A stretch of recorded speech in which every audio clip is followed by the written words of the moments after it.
Assalamualaikum warahmatullahi wabarakatuh. Waalaikumsalam warahmatullahi wabarakatuh. Terima kasih untuk waktunya Ibu Wardena sebagai Kepala SMA Negeri 1 Tunukal untuk meluangkan waktu mengikuti wawancara sebagai tugas saya menyelesaikan demonstrasi kontekstual model 3.1. Okay.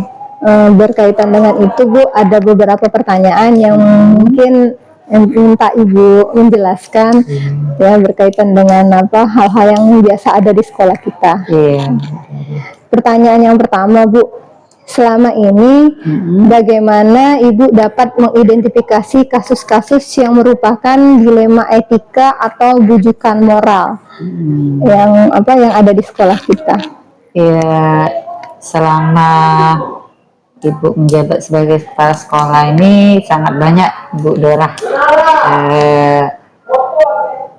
itu dilema etika ataupun bujukan moral. Yang pertama itu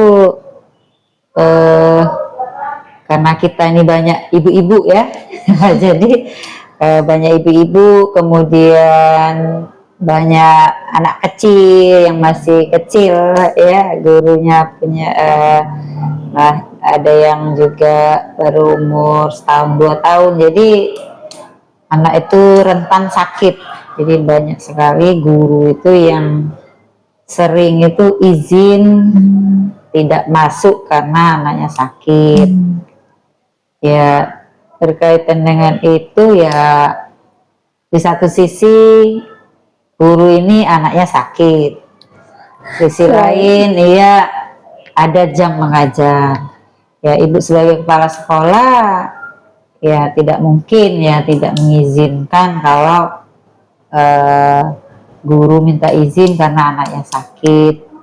Tapi ya sebelum itu ya Ibu tanya dulu sakitnya sakit apa kan. Kalau memang anak masih bisa dikasih obat misalnya penurun panas ya berarti nggak terlalu berat sakitnya, mungkin bisa 1 hari tidak masuk ya. Nah kemudian ya guru juga Ibu tanya tugasnya untuk menggantikan ke kelas itu otomatis guru piket. Jadi Ibu manggil guru piket untuk memberikan tugas atau meneruskan pelajaran yang guru izin tadi. Terima kasih Bu ya. Saya lanjutkan di pertanyaan kedua Bu. Selama ini juga bagaimana Ibu menjalankan pengambilan keputusan di sekolah, terutama untuk kasus-kasus di mana ada 2 kepentingan yang sama-sama benar atau sama-sama mengandung nilai kebajikan?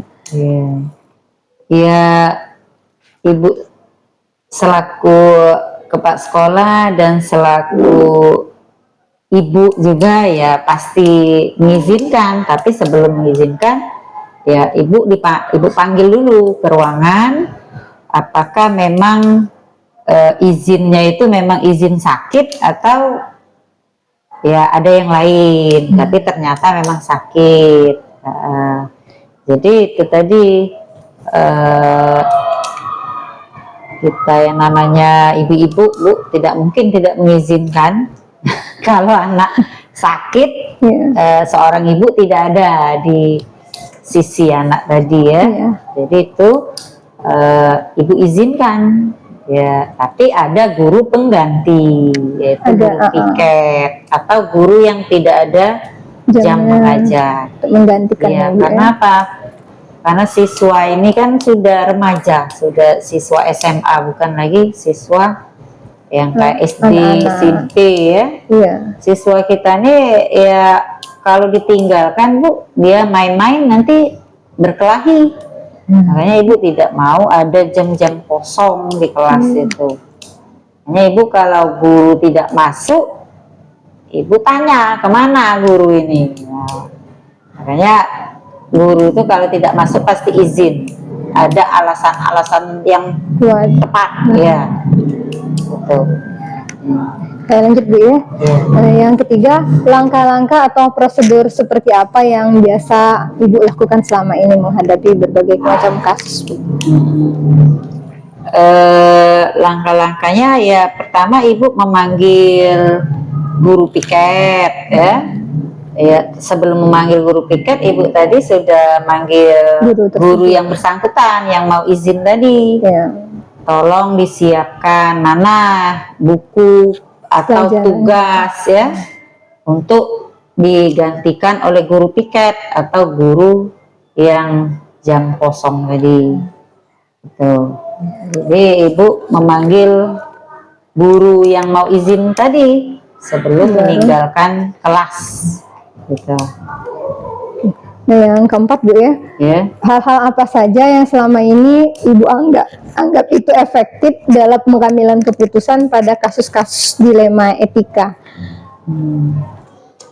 Ya, di sekolah kita ini banyak Bu ya kasus-kasus dilema etika. Ibu contohkan yang baru-baru ini saja, yang baru masuk tahun pelajaran 2004-2025 ini ya. Itu ada siswa yang menghadap, yaitu sudah dibagi kelas. Sudah dibagi kelas E1, E2, E3 sampai E4. Nah, anak ini masuk ke kelas E2. Nah, dia menghadap menghadap guru untuk pindah ke kelas lain E1. Jadi guru tadi menghadap ibu lah, bisa tidak pindah. Nah, jadi ya kata ibu, apa alasan anak ini mau pindah? Coba panggil dulu, panggil siswanya. Awalnya siswa itu dipanggil, dia nggak jujur Bu. Cuman dia bilang ada teman saya di E1 itu. Ya, jadi katanya Bu, saya mau pindah. Nah, jadi ibu panggil lagi teman yang lain. Ibu panggil tanpa pengetahuan anak yang mau pindah tadi. Ternyata anak ini sering dibully.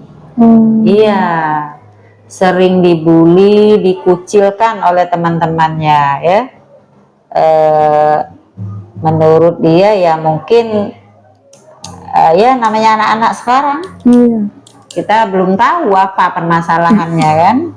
Nggak nyaman gitu. Iya. Jadi ibu manggil temannya tadi, akhirnya ibu manggil TU untuk memindahkan anak ini ke kelas E1 tadi. Nah, jadi TU ini ya awalnya tidak mau, menolak Bu ya, menolak karena dia sudah menyusun, sudah diatur. Iya, sudah disusun kelasnya, sudah ini dibagi rata. Nah, takutnya nanti kalau tahu ada anak yang pindah, yang lain mau pindah juga. Nah, itu. Jadi akhirnya ya anak ini dipindahkan ke kelas E1. Karena itu tadi, anak ini sering dibully, sedangkan di E1 tadi ada temennya yang buat dia nyaman di situ. Temannya ini misalnya istirahat, dia yang nemenin, yang lain tuh dikucilkan. Iya, mengucilkan anak ini. Nah, itu. Udah Bu ya. Oke, aku lanjut Bu ya. Pertanyaan yang kelima, hal apa saja yang selama ini merupakan tantangan dalam mengambil keputusan pada saat kita menghadapi kasus-kasus dilema etika? Iya, ya Ibu lanjutkan berhubungan dengan siswa tadi ya. Ya, pertama itu TU itu Bu menolak.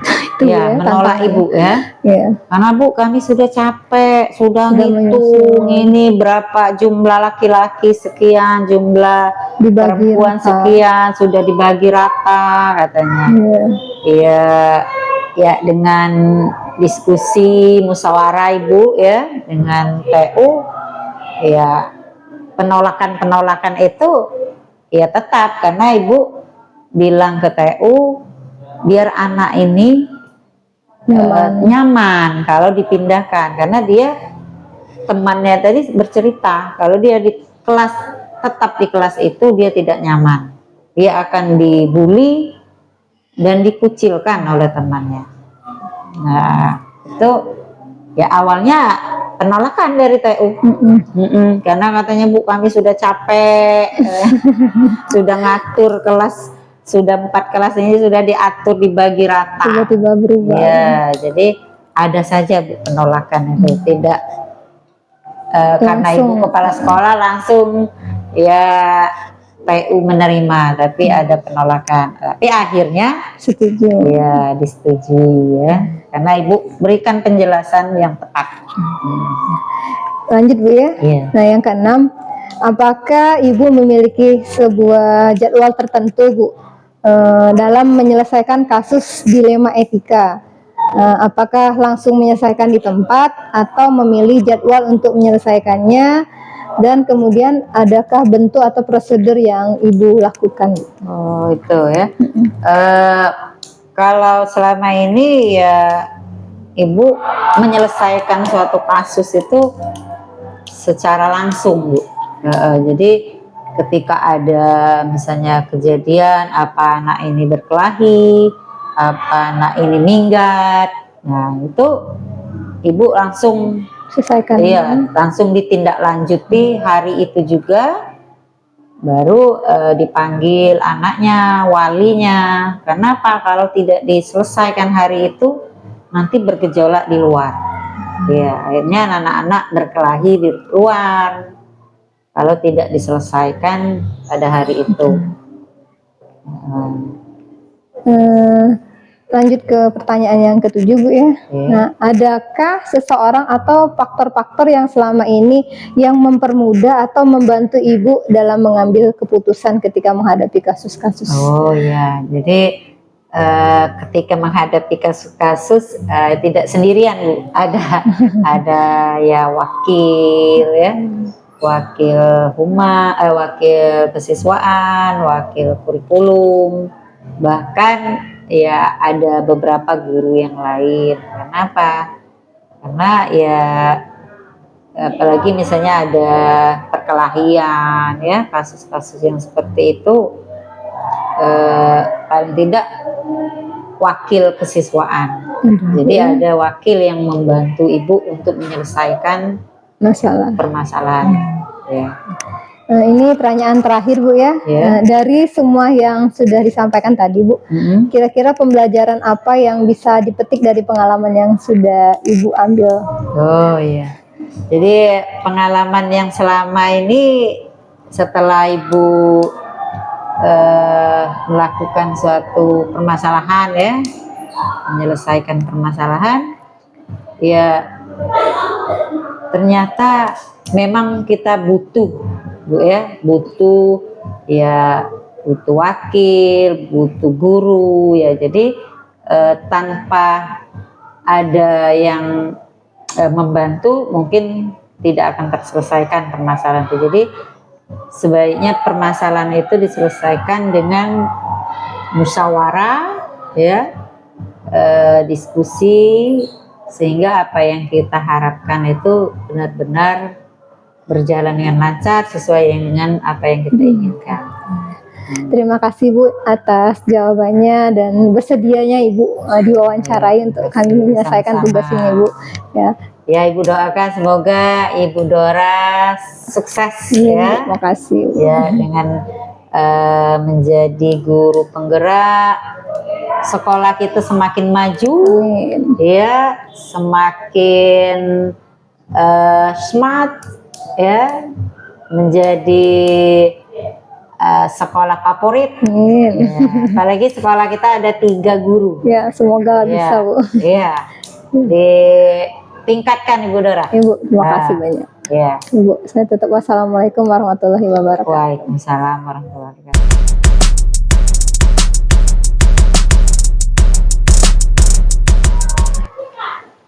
Assalamualaikum warahmatullahi wabarakatuh Bu. Waalaikumsalam warahmatullahi wabarakatuh.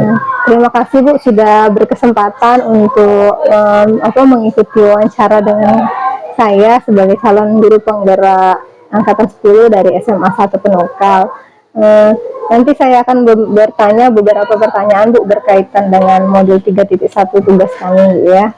Nah, di sini Ibu sebagai kepala sekolah di SD Negeri 1 Penukal Bu ya. Nah, ini pertanyaan yang pertama yang akan saya berikan kepada Ibu. Yang pertama, selama ini Bu, bagaimana Ibu bisa mengidentifikasi kasus-kasus yang merupakan dilema etika atau bujukan moral yang ada di sekolah Ibu?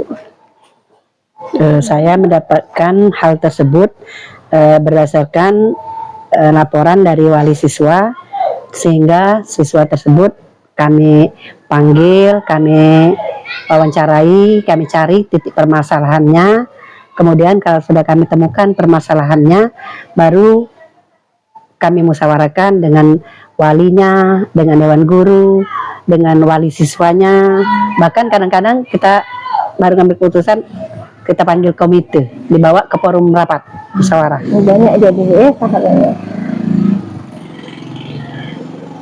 Terus yang kedua Bu, selama ini bagaimana Ibu menjalankan pengambilan keputusannya Bu?